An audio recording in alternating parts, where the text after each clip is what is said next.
Welcome, it's the RC Renegade here, and today we're talking about scaling in the RC world. Now this car right here is a 1/8 scale electric car.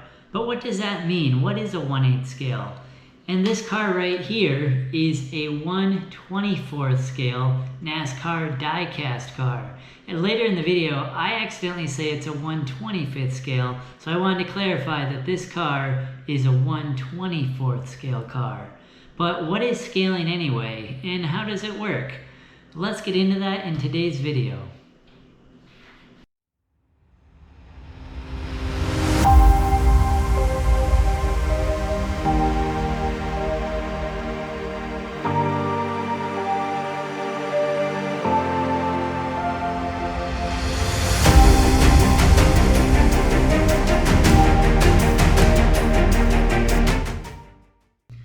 When working with RC cars and scaling, it's important to have a visual to understand what is going on.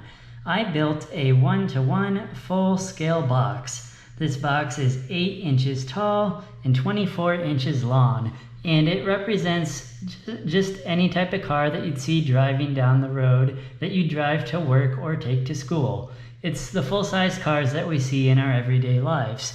Now, this is a 1:1 full scale box. What were to happen if we were to halve it and make a half scale box, or even quarter it and make a quarter scale box? Well, let's take a look. I made another chart here, and you can see these numbers are proportional to our full-sized 1:1 box. On our half scale box, it is 4 inches tall and 12 inches long. And on our quarter scale box, it is 2 inches tall and 6 inches long. And you can see the boxes are also sized proportionately compared to the 1:1 box. Now my RC car is a 1/8 scaled RC car. So how does that compare to a full-sized car, or for that matter, a full-sized box? Well, let's take a look. As you can see, we have our original 1:1 full-scale box, and in the right-hand corner, we have a green 1/8 scale box. It is 1 inch tall and 3 inches long, and that compares to our original 8 inches tall and 24 inches long. And we can prove mathematically that this is truly a 1/8 scale, because as we can see, if you multiply these numbers by 8, so 8 times 3 equals 24, and so we get the 3 here, and we get our 24 there, and then we go 8 times 1 equals 8, so we have our 1 here, which corresponds to our 8 here. Now 1/8 in decimal converts to 0.125, and if we multiply 0.125 times 24, we get 3, so 24 correlates to 3. And then if we have 0.25 times 8, we get 1. So our 8 here correlates to our 1 here. Now a lot of RC car guys will try to explain scale and just show that they drive a 1/8 car, for example, but it doesn't really give you a visual of what 1/8 actually looks like. So I figured I would do that today just to help you guys understand how scaling works in the RC world. Now that you have an understanding of how scaling works, let's take a look at some RC cars of different scales and sizes. This is my 1:1 scale full-size car that I use to get from point A to point B every day. Here we have a few different cars that are a few different scales, and we'll go over them in a minute, but first I need to clarify something.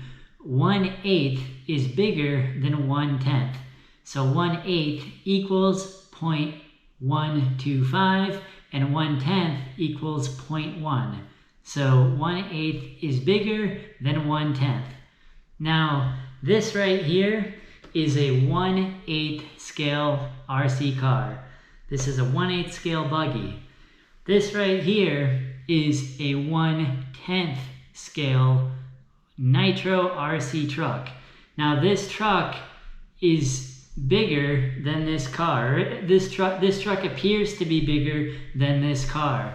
And I do believe that this is indeed bigger than this buggy. However, the reason, even though this is a 1/10 scale and this is a 1/8 scale, the reason this one is bigger, even though 1/10 is smaller mathematically, is because the 1-to-1 full scale size is bigger of this in real life than this. See, this is based off similar to like an Indy car, and they're a little bit smaller than these full-sized off-road racing trucks. So the 1-to-1 equivalent is bigger in this than this. So even though this is a 1/8 scale, and 1/8 scale is mathematically bigger, this RC vehicle is bigger because the 1-to-1 full-size scale is bigger in real life.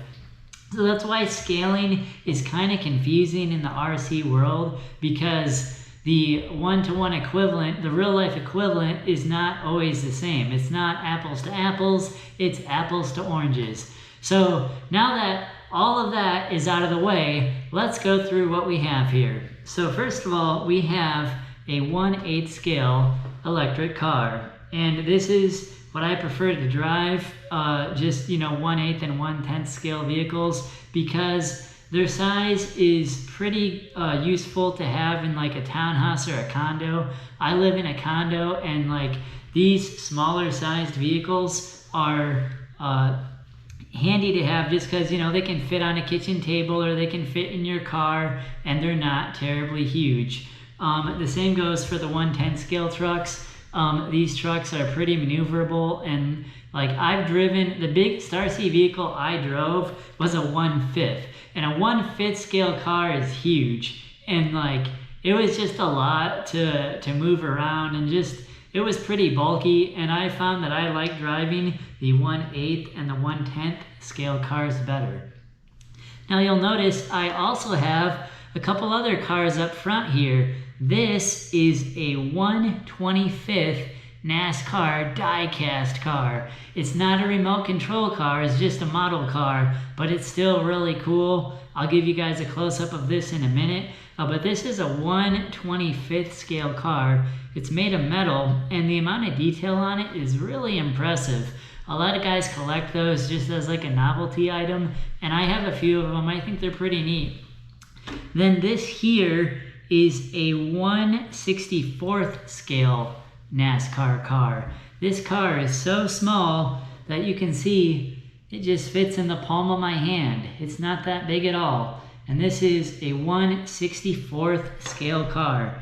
Now you can see this is a 1/24th scale car. So this car right here is pretty small.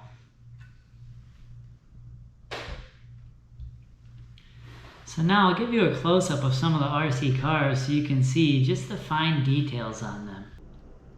No matter the size of the car or the scaling of the car, the amount of finish and detail on these cars is impressive. So let's take a closer look.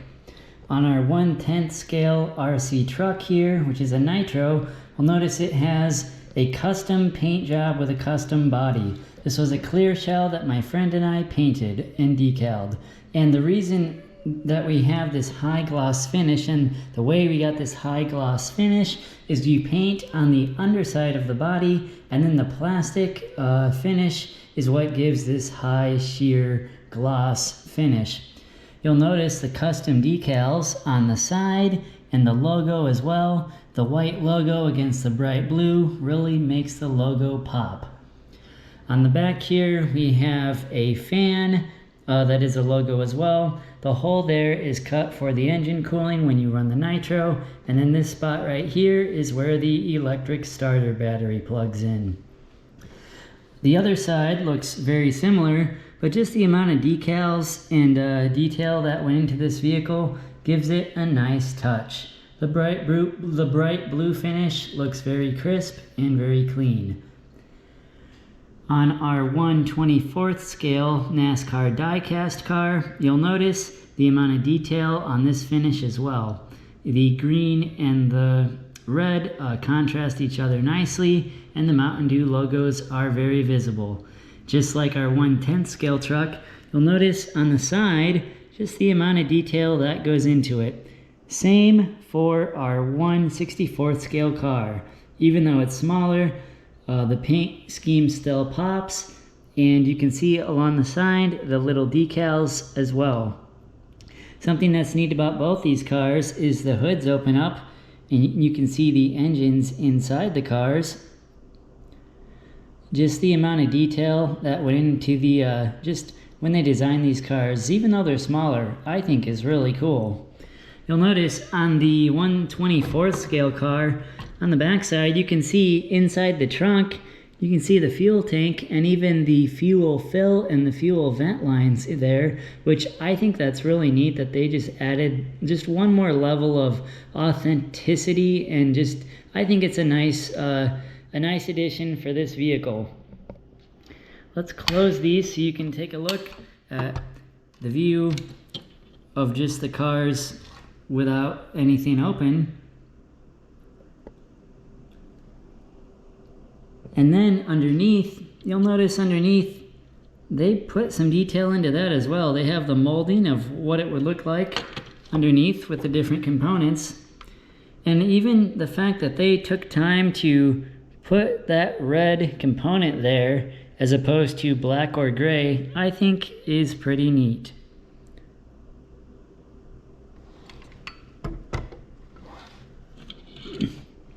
It's kind of hard to see, but they do have a window net on this vehicle. It is like a mesh that will move back and forth. And then you can kind of see inside, they have like a roll cage and a shifter and just some basics of what you'd see in a typical stock car. It's kind of hard to see in the interior of this one, but the amount of detail on this is also impressive. So whether it's a 1/64 scale, a 1/24 scale, or a 1/10 scale RC car that you can actually drive around, just the amount of detail and the uniqueness of these different schemes I think is really neat, and I wanted to share that with you guys. Now it's time for my favorite part about fractions and scaling. I'm going to eat 1/8 of this pizza right now. As always, thank you for watching. Like and subscribe and be on the lookout for more videos.